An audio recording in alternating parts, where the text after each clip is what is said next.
নমস্কার বন্ধুরা, ফুচকা প্রেমীর নানান কথা এই ছোট্ট ইউটিউব চ্যানেলে আমি রূপা আছি আপনাদের সাথে। বন্ধুরা, আমরা কোচি এয়ারপোর্ট থেকে বেরিয়ে বোলগাট্টি প্যালেসে ছিলাম। সেখান থেকে রাত কাটিয়ে আমরা কোচি থেকে চলেছি এখন মুন্নারের পথে। কেরালার মুন্নার আমরা দেখতে যাচ্ছি।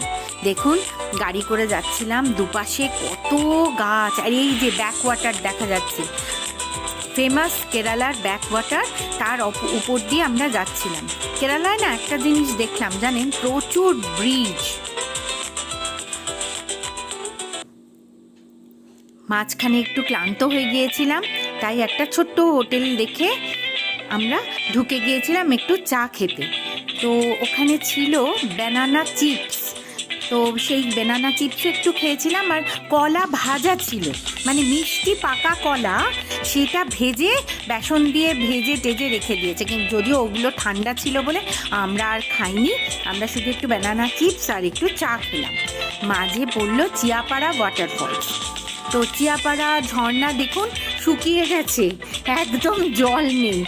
খুব আশা করেছিলাম যাব চিয়াপাড়া ওয়াটারফলস দেখব, কিন্তু ওই যাওয়াই সার হলো, পথে পড়েছিল, যাওয়া সার হলো, কিচ্ছু জলটল নেই, শুকিয়ে গেছে রোদে। বর্ষাকালে নাকি প্রচণ্ড ভালো দেখতে লাগে। অবশেষে পৌঁছলাম আমাদের হোটেল টল ট্রিজে। এটা একটা রিসর্ট, ভীষণ সুন্দর ছিল রিসর্টটা। এটা রিসেপশন এরিয়া। প্রচণ্ড ক্লান্ত হয়ে গিয়েছিলাম, খালি ভাবছিলাম কতক্ষণে রুম দেবে আর রুমে যাব। ভীষণ সুন্দর, দেখুন এন্ট্রান্সটাই এত সুন্দর না, এত গাছপালা চারদিক, সেগুলো আপনাদের পরের ভিডিওয়ে আমি দেখাবো।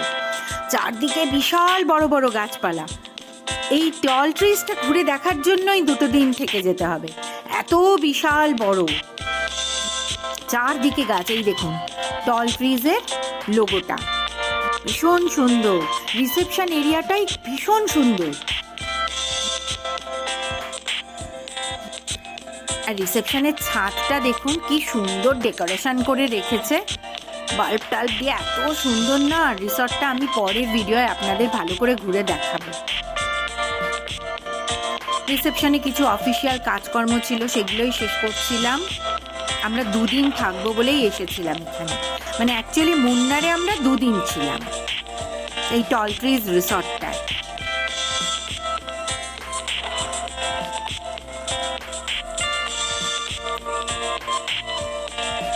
ভীষণ সুন্দর রিসর্টটা, রিসেপশন এরিয়াটা এত সুন্দর। তবে মনে মনে ভাবছিলাম কতক্ষণে এই কাজকর্ম শেষ হবে অফিসিয়াল, আর আমি আমার রুমে গিয়ে বিশ্রাম নেব। এই পর্যন্তই, আগামী ভিডিওতে আপনাদের সঙ্গে আবার দেখা হবে।